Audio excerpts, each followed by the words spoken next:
Welcome back, folks. We did it. This is the final game in a jam-packed wildcard weekend, which has not disappointed so far. I'm just finished watching the 49ers and Eagles game, and all I gotta say is swoop. What the helly?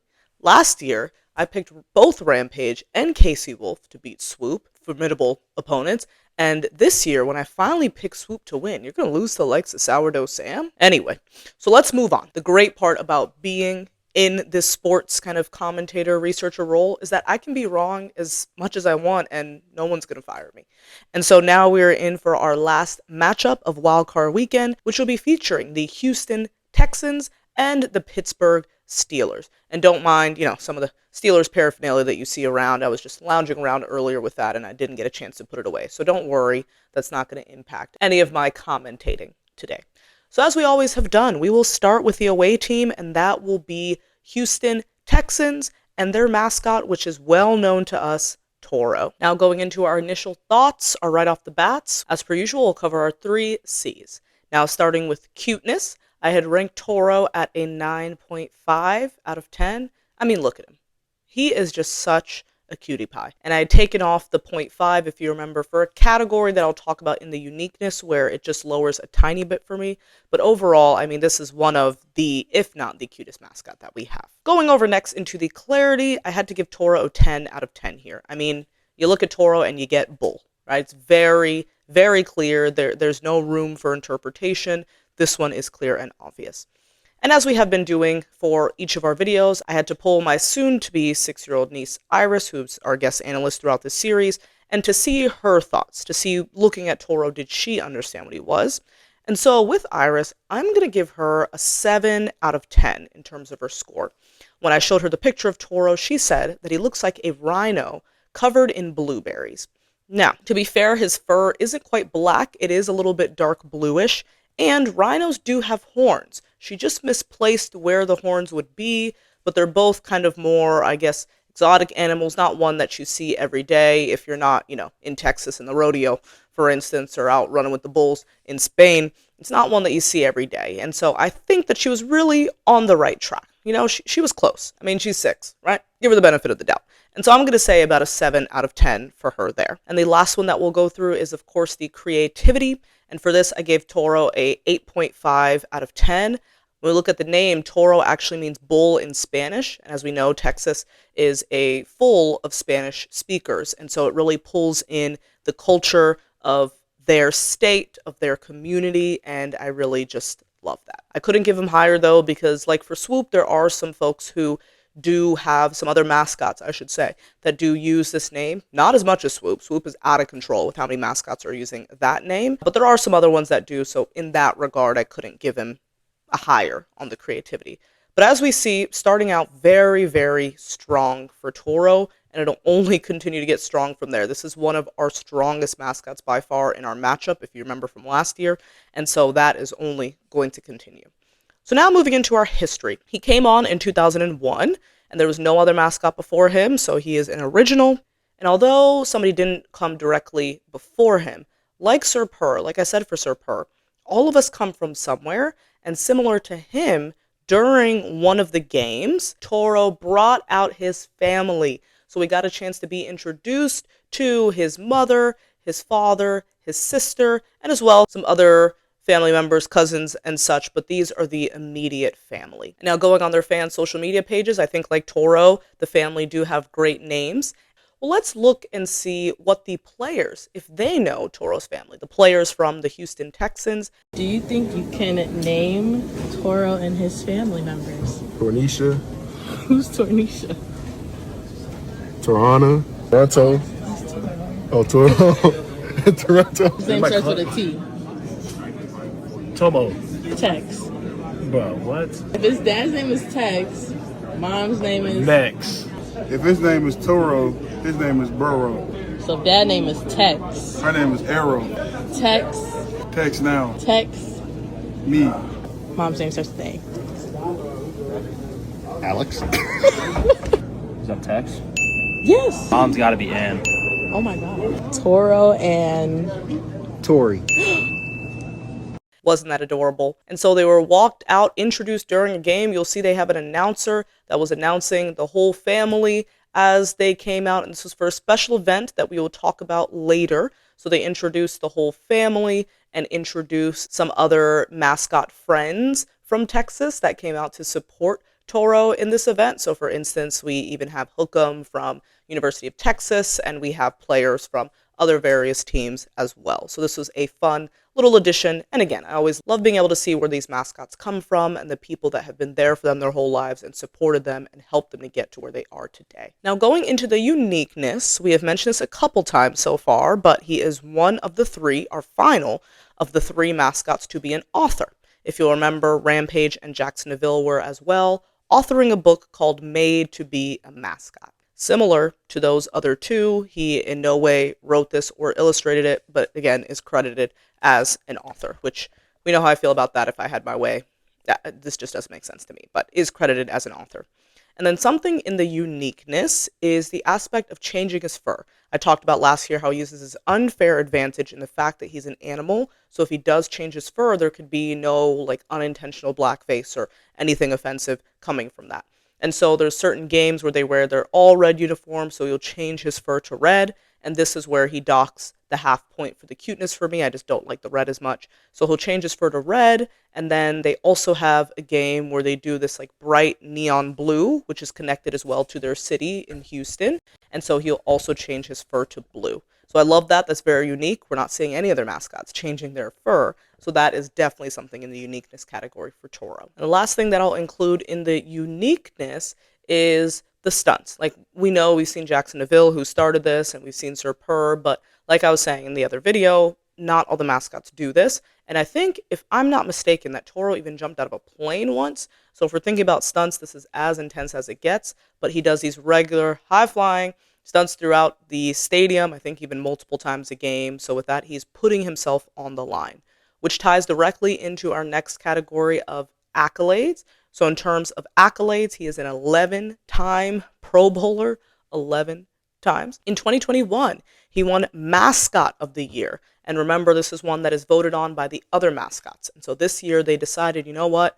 Toro, you are better than us. We are naming you Mascot of the Year. And that wasn't that long ago, just a few years ago, less than 5 at this point. And then we see, actually in the same year as Staley DeBear, he was nominated for NFL Mascot Hall of Fame in 2023, which is a high honor, the highest honor that you can get. But I kind of wanted to fake you out there because last year in 2025, he was one of the two. I mentioned that there was 2 new mascots who were inducted last year, and Toro was one of them. That's right, Toro was inducted into the NFL Mascot Hall of Fame, which this is huge. 5 mascots. And this is where people vote to say, we see what you're doing, we see how you're helping the community, and we want to honor you.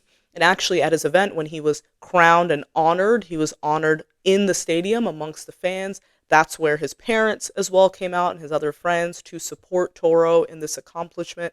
I mean, the whole city was really for Toro on this. He went on the news and they congratulated him. This was a big affair, a big honor for Toro and the city of Houston. And so congratulations, Toro, on one of the highest, if not the highest, honors that you could receive as a mascot. And it is incredibly, incredibly well deserved. Now moving on to the social media category. Thankfully, this is one of the mascots that is incredibly active on social media. He is very, very active on TikTok as well as Instagram, having over 420,000 followers on TikTok, that he has over 5 million likes, that he ranks as the 4th most followed NFL TikTok account. So that is out of all the mascots, the coaches, the players, 4th most followed is Toro. And then he is also the 3rd most followed U.S. sports mascot. So out of all the sports, that's including things like the MLB, the NBA, and there's some great mascots in those 2 leagues and other leagues as well. He is the 3rd most followed. So he's incredibly active. And last year we got to see some very cute posts that he does. He makes us laugh. He does these cute little antics and stunts. He just uses his social media in a great way that every time you open Instagram and see Toro has posted, it puts a smile on your face. And so thank you, Toro, and great work. Now into our new category for this year, which is the community engagement. Toro makes 400 appearances throughout the year, and that's all over Houston, Texas, the US, and the world, even. Most notably, Toro innovated the concept of the virtual classroom visits at the start of the pandemic, which impacted nearly 10,000 area students through 200 virtual classroom visits, and this was quickly adopted by sports mascots across the country. That is amazing. I mean, in a time, such a scary time, where people really craved hope and craved connection, Toro decided, you know what, I don't want this to stand in the way of me continuing to reach my community, and so he did something about it. And so we love to see that, Toro. And this probably connects to why, in that same year, 2020, he won the NFL Anchor in the Community Award.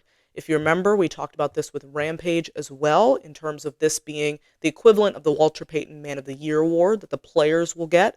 And this is the highest honor in terms of the community service and impact that you can get.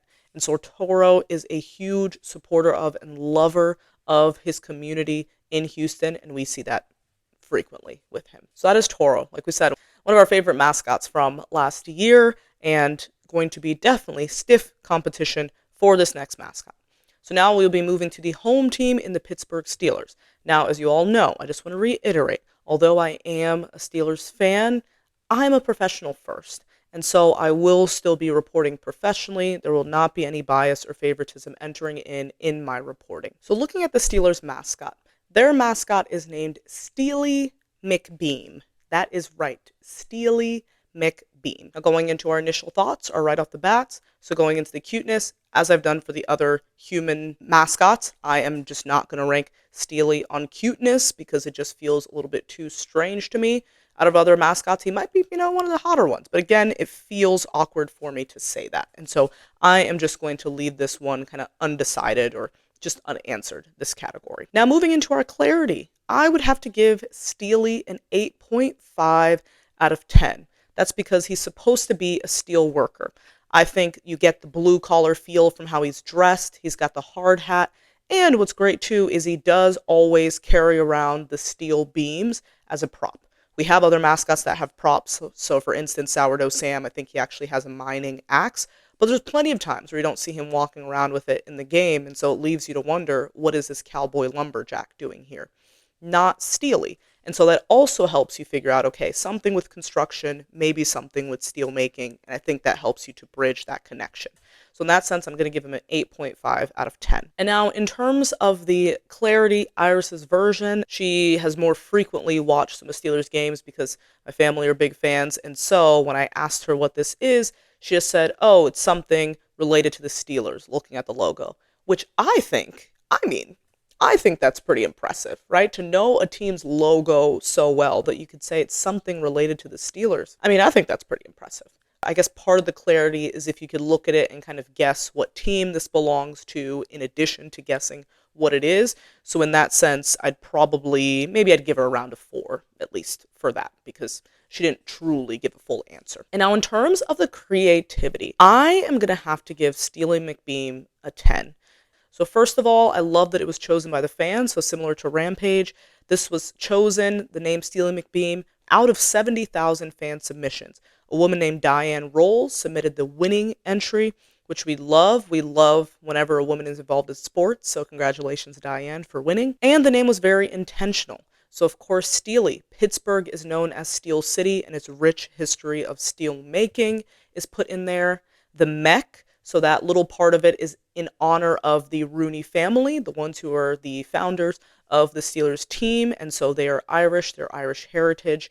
And throughout Steel City, Pittsburgh, you will see that name a lot. A famous one being Malcolm McCormick, for instance, aka Mac Miller. And so that is also generally a common name and something that's deeply tied to the city too. And then the beam, of course, for the steel beams. And so I love this because I don't even think a name ties in more to a city than this one does. It's beautifully done. Diane, this is a masterclass in how you pick the name for a mascot. And so for that, I have to give it a perfect 10 out of 10. Okay, now moving into the history. So for the history for Steely, he was first introduced for the team's 75th anniversary in 2007. And we get to hear a little bit more about his history through a Visa campaign, so ignore the Visa-ness of it all, but we get a lovely story from this.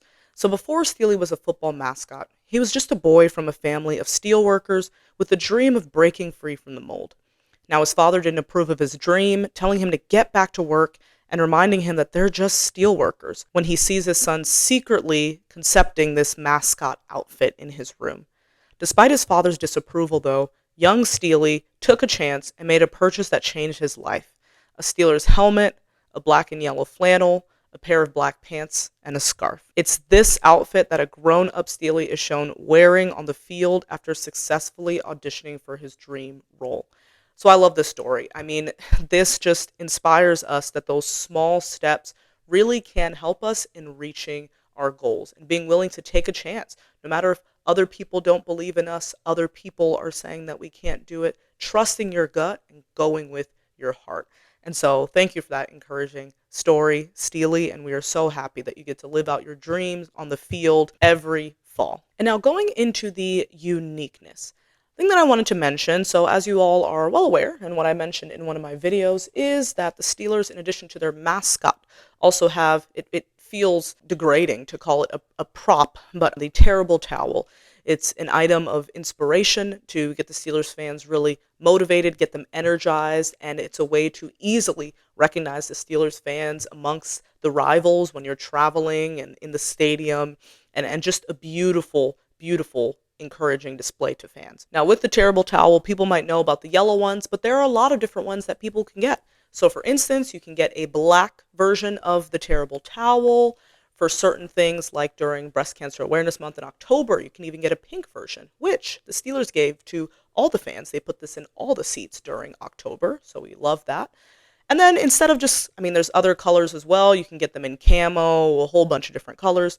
And then not just customizing the colors, but the space on it as well. So this is one you might see on the side. This is the logo for the NFL Hall of Fame in Canton. So I got that when I went to the NFL Hall of Fame, as well as celebrating different holidays. So for instance, my friend gave me this one for Halloween. There's ones for Christmas, etc. For my dad and my brother, I gave them a towel that said #1 Dad on the side. I mean, you can really customize these here. And so Steely has his own terrible towel inspired by him that was released in 2024. And so I know it's not unique, of course, for mascots to be put on merch, but for mascots to be tied to a piece of merchandise that is so integral to a city and their sports team, this is a huge, huge, huge accomplishment for Steely. Because although there are a lot of different variations with the terrible towel, it is a sacred item. So not just anybody or any cause or anything gets to be on the terrible towel, but Steely does. So congratulations to Steely on that huge, huge honor and putting him above the rest in that regard. Looking at accolades, Steely is a 2-time Pro Bowl attender, and he won the Pro Bowl actually in 2009. So around this point, you know, a little under or a little over, I guess, a decade and a half. And he also went in 2011, a little more recent, but unfortunately lost to the Packers, which, as we know, they do not have a mascot. So this is incredibly concerning for me, this loss that they have, even though, of course, it's at a big stage like the Super Bowl, but this loss does concern me for some potential weakness for Steely. Now, moving on to the community engagement piece. Now, in 2025, so more recently, and in general, this is kind of a continual partnership, there is what's known as the Stay in the Game initiative. So this is primarily led actually by the Cleveland Browns and their foundation in partnership with Ohio's Department of Education. And this is a program, a successful program, targeting chronic student absenteeism by uniting schools, communities, and partners. So the Steelers and Steely McBeam are a consistent partner in this to improve attendance through resources, mentorship, and addressing barriers like the digital divide, leading to significant drops in absenteeism and better student outcomes. Now, this is huge because unless you have lived in Pittsburgh and or Cleveland, you cannot imagine the level of hate and disdain that somebody from Pittsburgh has for the city of Cleveland and vice versa. So for Steely to get together with Chomps, who is one of the Browns mascots, and do this initiative is huge. They're putting the community above their personal feelings, and that is really what it's all about, because it's not just about this game at the end of the day. It's about using the resources that you have to help people in your communities that are hurting. Steely is also a regular at various charitable functions and community outreach programs, including events with the United Way and food packing for families. He participates in events promoting physical activity and healthy eating, like the Taste of the NFL, which they have efforts to support school nutrition. And I also found that back in 2019, when the ALS, the Ice Bucket Challenge, was popular to raise money for ALS, he also participated in that. And so we see a lot of community engagement efforts as well from Steely, as well as just the general popping up at schools and pep rallies and visiting folks. And there's videos of him going around and giving people free tickets to the games and things like that. So we love to see that from Steely. Going into the social media presence, I'm honestly getting tired of saying this, and I'm glad that going forward we just have 2 new mascots to introduce in round 1, but Steely does not have social media.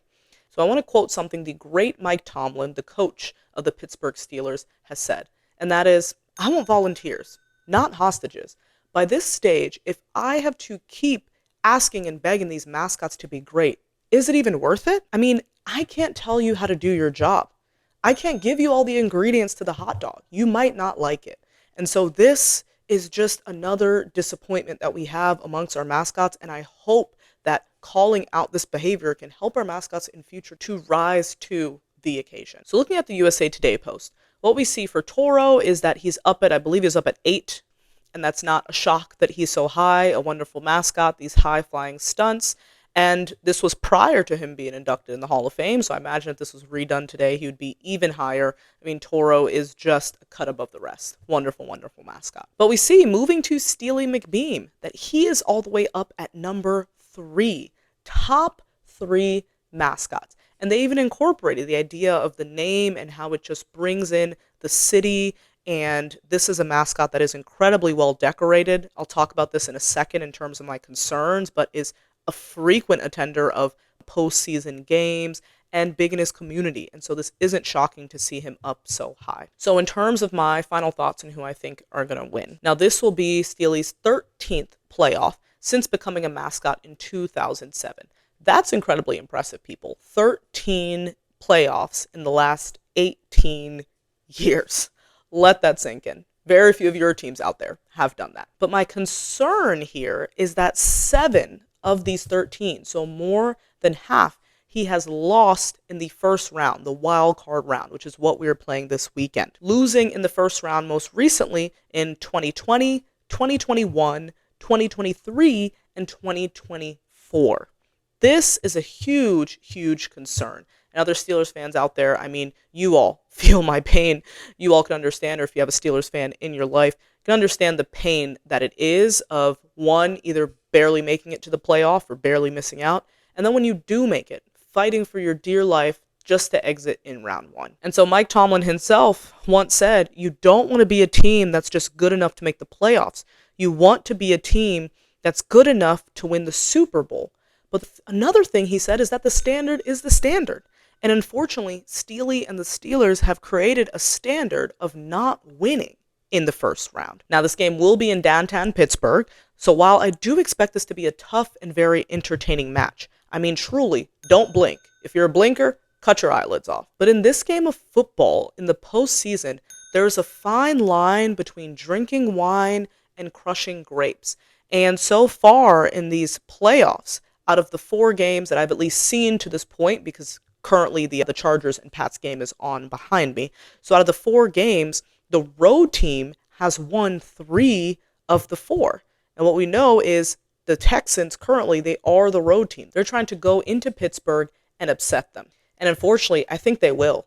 Instead of Pittsburgh in the fourth quarter playing renegade and waving their towels saying, "Oh mama, I'm in fear for my life for the long arm of the law," they might be saying, "Oh mama, I'm in fear for my life for Toro and the Houston Texans." And so while I would really love to hoist Steely and call him the winner of this wild card matchup, these concerns are just too strong of a concern for me. This is just too glaring. And so yes, Steely has gone to much more postseasons, but I think Toro and the trajectory he's on, just winning Hall of Fame, the different Pro Bowl, he's poised for a big game. Last year in the playoff, he had to take on KC Wolf, and I think that was a little too much for him.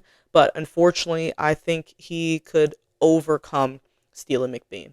So it was with my deep sadness, and if somebody did have to beat the Steelers, I'd be happy that it would be Toro. But it's to my deep sadness that I do have to select Toro and the Houston Texans to take this matchup. Hoping that I'm wrong. I've been wrong about a couple so far, so I'm hoping that this will be one of them. But we'll see the results soon, and thank you all for hanging with me in what was a jam-packed weekend. I haven't gotten a lot of sleep, but my heart is full. And so I will see you all in the next bits. We'll get to be introduced to 2 more of other mascots that sat out this first round. So I'll see you all in our next round.